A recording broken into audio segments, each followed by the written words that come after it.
All right, get ready to dive into the deep end today because we're tackling Nick Land and accelerationism. Oh, this will be a good one. We're talking capitalism off the rails, technology moving at warp speed, and some pretty wild questions about whether humans are even in control anymore.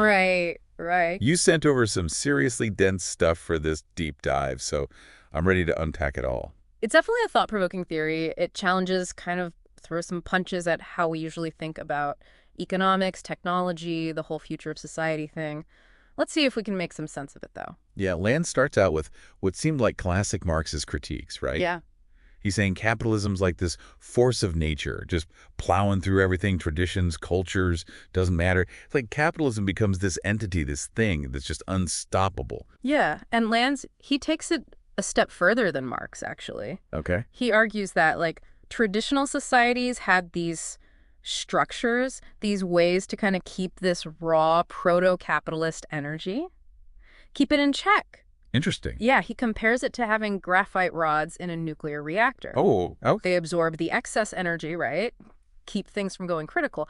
But once you take those restraints away, Yeah. things get intense fast. I can see where this analogy is going, and it's making me a little nervous. It's supposed to make you think, right? And he gives real historical examples, like when Japan and China were forced into Western trade. Right. He sees that as pulling the rods out, Wow. leading to these massive economic shifts, culture getting turned upside down. To Land, these were moments of pure acceleration. That pace of change just kicked into overdrive. So we're not putting on the brakes. He's saying we slammed on the gas a while back and haven't really admitted it yet. Exactly. And it's not just economics. Technology's fueling this acceleration, too. Land talks about this feedback loop. So technology gets better, you have more efficient markets because of it, and then bam, even faster technological development, just round and round and round. So it's like we're caught in this spiral, and we're not just passengers, we're actively making it spin faster. Yeah. That's a lot. It's a lot to process. Yeah. And this is where Land's theory veers off from how we usually see critiques of capitalism.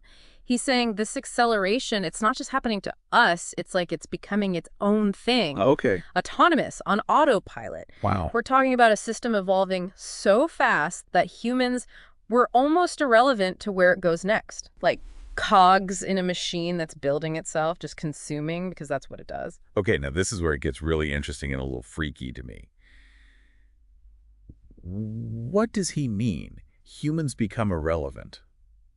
Are we talking like robots take over situation here? So it's not like we just can't keep up with the pace of all this techno-capital you were talking about. It's more like we're getting pushed out of the picture entirely. Yeah, that's one way to put it. Okay. Remember you pulled that quote from Land? Nothing human makes it out of the near future alive. Yeah, it's a pretty intense one. It's a lot, and it gets to the core of what he's saying. This pace of change, this fusion of technology and capitalism, it's moving so fast, humanity just can't evolve fast enough to keep up.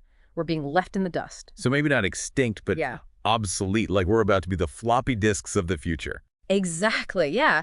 Think about it. Everything we base our understanding on, our institutions, even our own biology, it evolves at a snail's pace compared to techno-capital. This thing is exponential. Okay. But to Land, this isn't necessarily a bad thing. Really? He sees it as the natural progression, Yeah. even something we should lean into rather than fight. Okay, now that's where I'm going to need a little convincing. Why would we embrace becoming irrelevant?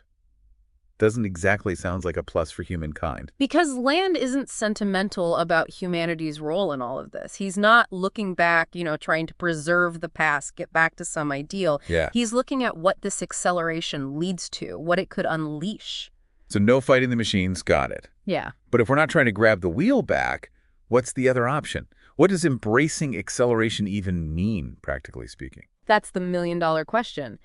And Land doesn't really give us a clear-cut answer. He's not some utopian giving us a roadmap. He's more like, he's mapping the forces he sees at play right now. So less fortune teller, more like he's charting the currents we're in. Exactly, yeah. And to him, all those currents, they're leading towards a future where techno-capital, this fusion, it's the main force shaping our reality. So if this train's already going full speed ahead and hitting the brakes is either like impossible or maybe even going to make it worse, then what does Land want us to do? Just hang on tight and hope for the best? Well, that's where it gets kind of interesting. Land says that by getting how acceleration works, really seeing the mechanisms of how this techno-capital thing operates, we might be able to, work with it, even if we can't just, like, grab the steering wheel and make it do what we want. Okay, so less about being in control and more like learning to ride the waves, I guess. That's a good way to put it. Think of, like, surfers riding those monster waves. They aren't controlling the ocean, right?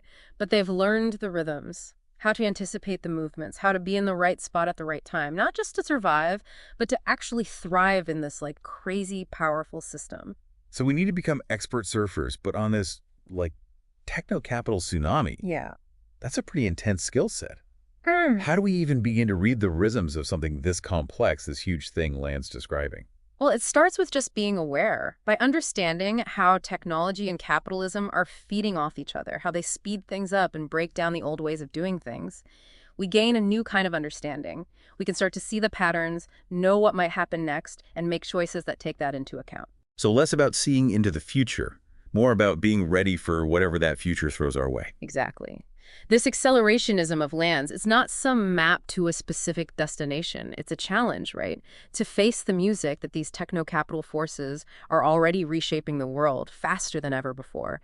And to figure out how we exist, how we act, how we even thrive in this system that's always changing and totally unpredictable. Well, this has been a real trip, I gotta say. We went from runaway capitalism to surfing the techno-capital wave, and honestly, my brain's still trying to catch up.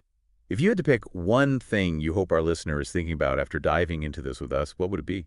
I think whether you think Land is onto something or it's kind of terrifying, you can't deny that technology and capitalism are totally intertwined in ways that we're only starting to grasp it, really. And the speed of change, it's only going up from here. The question Land leaves us with isn't can we start it, but how do we exist, act, even thrive in this constantly shifting system? It's definitely a lot to chew on. As always, thanks for helping us break it down. And to everyone listening, hit us up. Tell us what you thought about this deep dive, what really clicked for you, where do you want to learn more. This is just the start of the conversation, so keep exploring, keep questioning, and until next time, keep diving deep.